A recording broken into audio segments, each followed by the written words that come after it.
When in the course of human events it becomes necessary for one people to dissolve the political bands that have... Sailors and airmen of the Allied Expeditionary Force.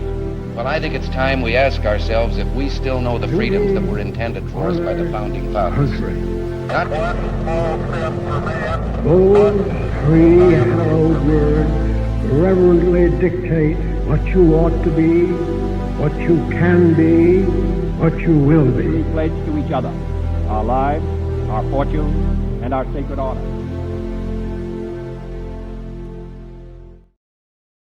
Hey everybody, welcome to the show, Our Republic. Today we're cracking open the Declaration of Independence once again.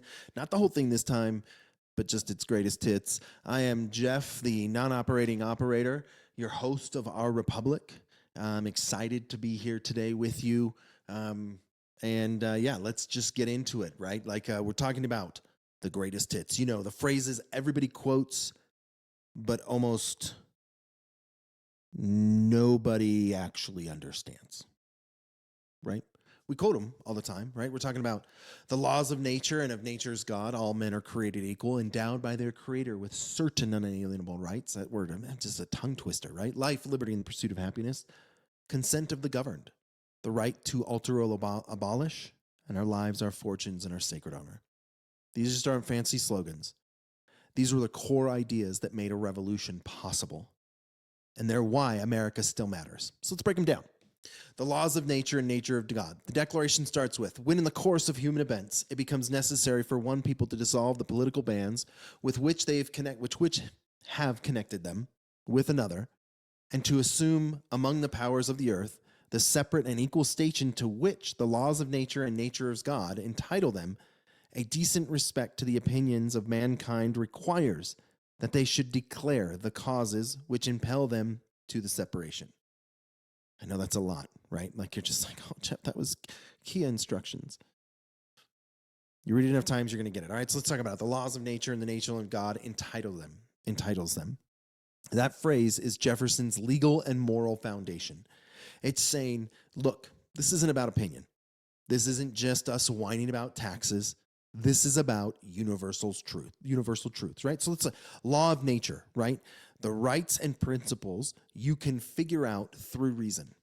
Think of John Locke, Montesquieu, right? Natural law physiology. You don't need a Bible verse or a royal decree to know murder and slavery are wrong.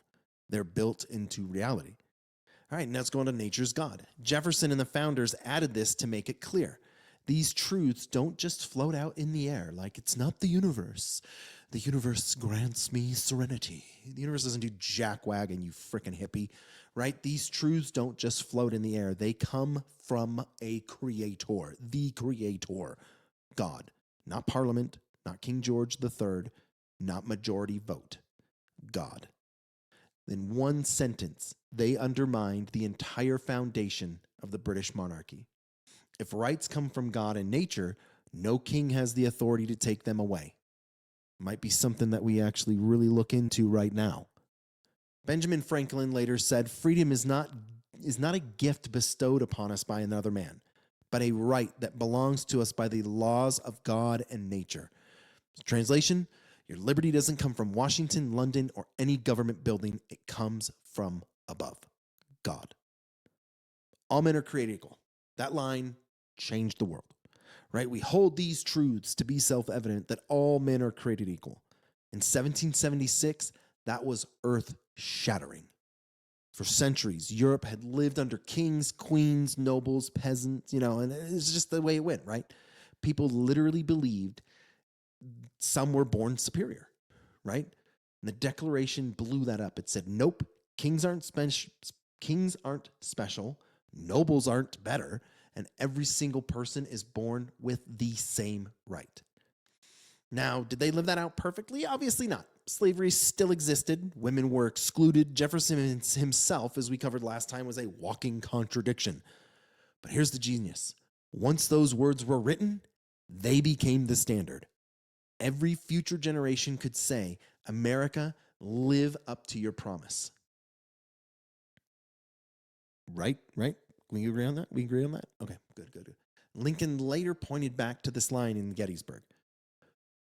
70 years ago, our fathers brought forth on this continent a new nation, conceived in liberty, and dedicated to the proposition that all men are created equal. That phrase just isn't a statement, it is a mission, right? Let's go on. Endowed by their creator with certain unalienable rights. That's how it feels when I'm saying it in my mouth. And that's what she said. Endowed by their creator with certain unalienable rights. The declaration goes on. They are endowed by their creator with certain unalienable rights. That word, unalienable. That means you can't give them away. You can't trade them. The government can't cancel them. Liberals can't cancel them. They're built into your excuse me? They're built into your existence. And they don't come from government. They come from God. Jefferson could have written, the king grants rights or parliament defends rights. Nope. Instead, he said, our creator gives them to us, period. And that's why government exists. Not to grant rights, but to protect them. That's it. Sam Adams said it best. The rights of the colonists as Christians might be best understood by reading and carefully studying the institutes of the great lawgiver and head of the Christian church, Jesus, which are found written in the New Testament. Translation: rights weren't an invention of the enlightened. They were part of the moral law of God. I'm sorry to tell you guys that think that separation of church and state need to happen. But the Bible and God were a huge part of why our nation exists. Life, liberty, and the pursuit of happiness. Jefferson's list of unalienable rights. Among these are life, liberty, and the pursuit of happiness. Notice this isn't life, liberty, and free Wi-Fi. These were chosen very, very carefully. Life. You exist, you have value, and government's first job is to protect your right to live. Liberty is freedom, not chaos, but the ability to make your own choices without tyrants dictating them. Pursuit of happiness, not government handouts, not guaranteed comfort, the pursuit. You have the freedom to chase your own calling, your own dreams, your own faith, and your family. This phrase was a direct upgrade from John Locke's famous life, liberty, and the pursuit of property, or life, liberty, and property. Jefferson just broadened it. He basically said your right to flourish goes beyond property. It's about living free to seek your God-given purpose. Let's go on. Consent to the governed. This is like the mic drop against Britain, right? Like this whole document was just us giving us the middle finger to Britain, right? Governments are instituted among men, deriving their powers from the consent of the governed. I think a lot of congressmen and representatives on both sides need to reread that line. You derive your powers from the consent of the governed. You do not get your consent to just govern us willy-nilly according to your own opinions. We tell you what we want. Y'all need to remember that. I think that'd be a good thing. Someone needs to go to the House floor or the Senate floor and maybe yell that at the top of their lungs.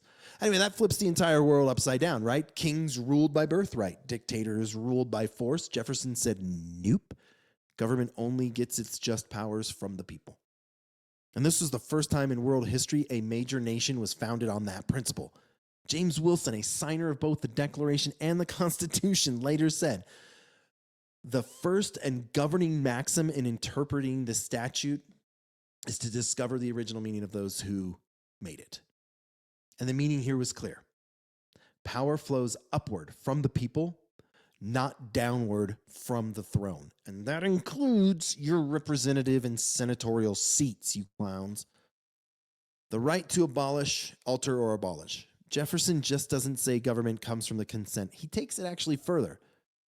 That when any form of government becomes destructive of these ends, it is the right of the people to later abolish it and to install new government. In other words, if the government breaks its contract, the people have a right and duty to change it. Now, it's not a license for chaos every time you don't like a law, right? Jefferson adds, laying its foundation on such principle and organizing its powers in such form as to them shall seem most likely to affect their safety and happiness. So yes, people can abolish government, but the goal is to rebuild something better, not burn it to the ground, liberals. Jefferson ramps it up with the words, long train of abuses, right? But when a long train of abuses and usurpations evinces a design to reduce them to absolute despotism, it is their right, it is their duty to throw off such government. Key point, this isn't about one bad law. It is about a pattern, a train of abuses. We've seen that in the last 4 years. A train of abuses. They weren't being petty. They were saying Britain has a track of tyranny. And at some point, patience isn't a virtue anymore. It's a chain. And I really think that's what's happened in the last 4 years. I don't care what you think. I really don't. This is my show. I'll talk about what I want. We finally said enough is enough. And that's why we have the man in the office and the presidency now fixing the mess of the last 4 years. Moving on. Lives, fortunes, and sacred honor. And here is the final mic drop, right? Like we don't care. And we've talked about this before, but again, I'm pounding this in because sitting here just putting things up on X is not doing anything, right? We need to again, know, perceive, defend, and assert. And these boys did that. For the purpose of this declaration and with a firm reliance on the protection of divine providence, we mutually pledge to each other our lives, our fortunes, and our sacred honor. This was no metaphor. Again, these men were risking literally everything. Lives, execution. Fortunes, lost. Sacred honor, reputation, gone. They would be branded as traitors if they lost. Again, Franklin's line, we must all hang together, or most assuredly, we will hang separately.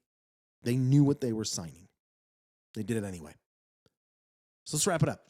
When you string all of it together, the Declaration's phrases are more than words. They are the blueprint of freedom. Our rights come from God. All men are created equal. Government only exists by the consent of the governed. Tyranny must be resisted. And liberty is worth pledging your life, your fortune, and your sacred honor to. John Quincy Adams later said, the Declaration of Independence is the ark of your covenant of freedom, the palladium of your political safety and prosperity. Abraham Lincoln again reminds us, it gave liberty, not alone to the people of this country, but hope to the world for all future time. That is why these phrases still mattered. They aren't relics. They're reminders that freedom isn't granted by kings, defended by cowards, or preserved in silence. It is secured by a people who believe it's worth everything. I really appreciate you taking the time to listen. And remember, history isn't boring. It's a story of ordinary colonists declaring to the world, our rights come from God, not kings. See you next time.